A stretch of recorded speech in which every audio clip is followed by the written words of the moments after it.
Kalau didelegasikan itu terkait dengan posisi, jadi ngasih tetap ada jenjang mana yang lebih tinggi, mana yang lebih rendah, kemudian berdasarkan pada posisi itu manajer yang lebih tinggi memberikan delegasi pada manajer yang lebih rendah, itu didelegasikan, sehingga kalau kemudian sudah dilaksanakan maka reportingnya masih menuju manajer yang lebih tinggi, itu didelegasikan. Kalau diberdayakan itu terkait dengan trust based relationship, berarti diutamakan itu Mbak, ada tulisannya di situ. Trust based relationship 530 berdasarkan pada asas kepercayaan. Jadi sudah tidak lagi atas bawah tapi lebih kepada partner kerja. Nah, berdasarkan pada informasi yang baru saja dibaca di situ, Anda tak kerjain terus loh ya kalau belum baca. Tadi presentasi barusan lebih banyak delegasi atau lebih banyak berdaya? Berdaya. Betul, karena ada informasi kan tadi dipercaya oleh atasan.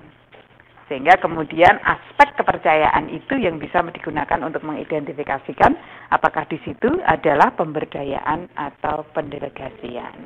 Ya kan? Nah, teman-teman, ini waktu kita sudah habis, sudah lebih 5 menit. Saya memang tidak bisa memanajemen waktu dengan sangat baik karena memang materinya banyak, keinginannya juga untuk semuanya bicara juga banyak.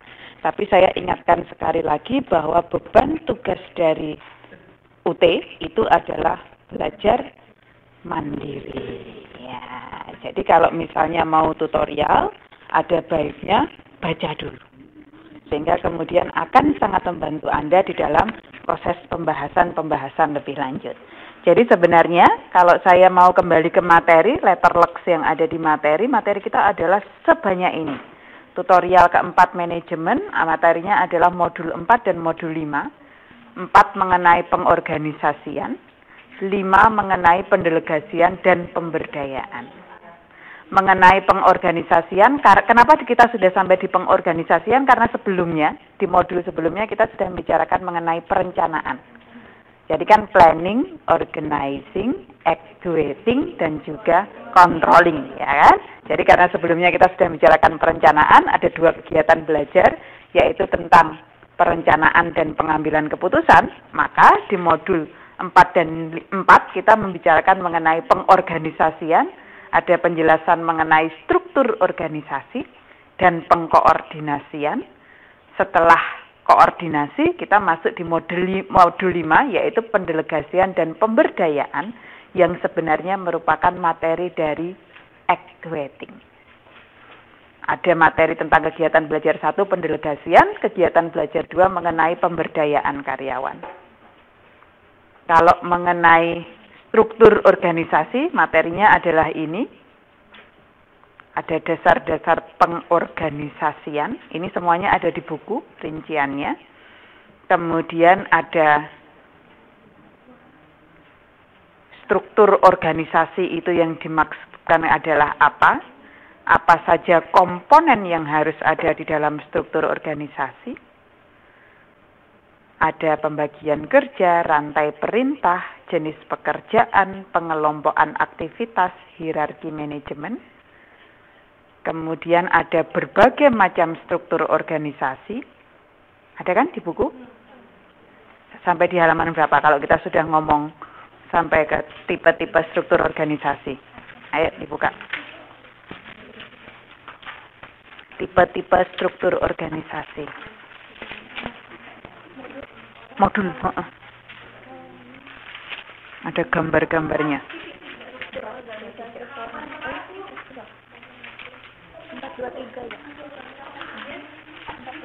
Ternyata belum ada yang baca ya. Hah? 4.3. Buntutnya setelah 3? 4.31. Struktur organisasi 4.31. Lawung belum ada yang baca. Aduh, sedih deh saya. 4.33. Ada bentuk struktur organisasi lini di 433. Beda dengan gambarnya, memang beda karena saya ngambil gambarnya dari buku yang lain. Kalau saya harus bikin kotak-kotak satu demi satu, waduh, nggak selesai dong. Di sini adalah yang dimaksud dengan contoh struktur fungsional. Kenapa fungsional? Karena di situ ada fungsinya finance and administration. Kemudian fungsi stores, kemudian fungsi marketing, fungsi real estate, fungsi merchandising. Jangan bilang kalau belum pernah lihat ini loh ya. Ada yang baru pertama kali lihat ini? Berarti nggak dibuka dong materi yang saya kirim. Aduh, sedih dong. Tugasnya kebanyakan. Aduh, sedih aku, Rek. Habis buat kerjain tugas. Oke. Ada contoh struktur divisional, baik yang dipakai nanti dibuka ya materinya ya, dibagi berdasarkan produk, geografi, dan market dan pasarnya. Kemudian ada struktur matriks yang dia menggabungkan antara dua kepentingan. Di buku struktur matriks di halaman berapa? Tak paksa pokoknya buka modul. Matriks ketemu di mana? 441. Nah, ketemu ya. Matriks.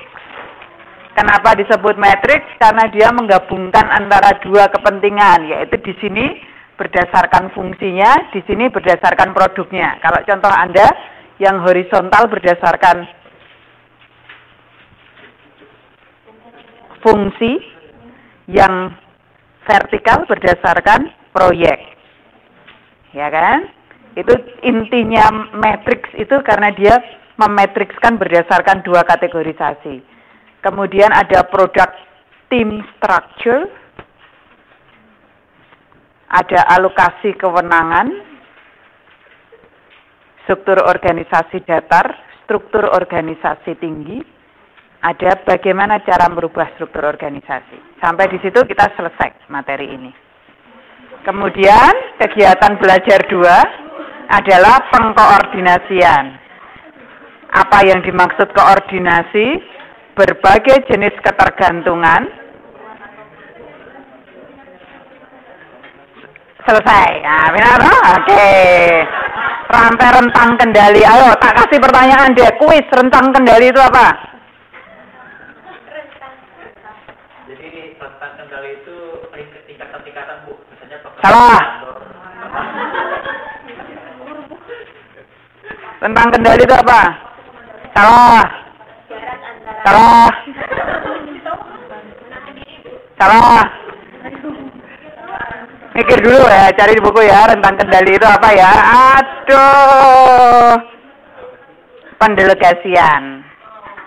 Nah, itu cepet kok. Oh, itu. Selesai ya. Nanti nggak boleh bilang ya sama Mbak Mau, nggak diterangkan sama Bunda Siti, tak terangkan, nggak ada pertanyaan, biasanya langsung ceklik aja. Kemudian pemberdayaan. Pertanyaan nggak ada.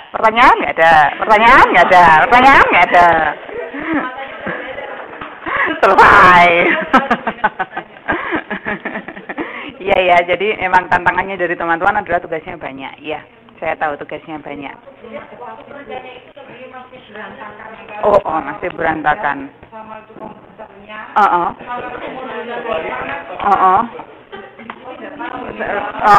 Sampai rontok gitu ya rambutannya ya. Iya. Belum bisa menyesuaikan diri. Oke. Masih amatir ya. Jadi pernyataan saya adalah kembali selamat Anda mengetahui bahwa Anda tidak tahu.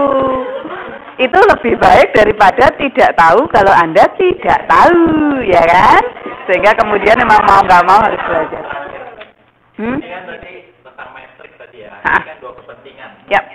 Secara vertikal itu kan proyek, kalau secara horizontal apa, Bu?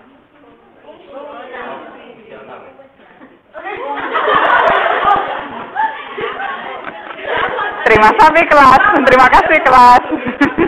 Selamat. Akhirnya Anda tidak tahu kalau itu berdasarkan fungsi. Fungsi itu apa? Aduh, baca di buku gitu. Oke ya, teman-teman, tutorial memang sistemnya adalah sebenarnya selalu semacam ini. Jadi cuma ada pertanyaan, kalau ada pertanyaan kita bahas, kalau nggak ada pertanyaan selesai.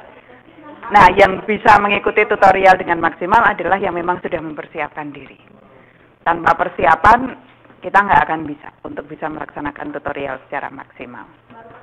Baru pertama, dimaafkan. Semuanya sedang belajar. Gimana caranya bisa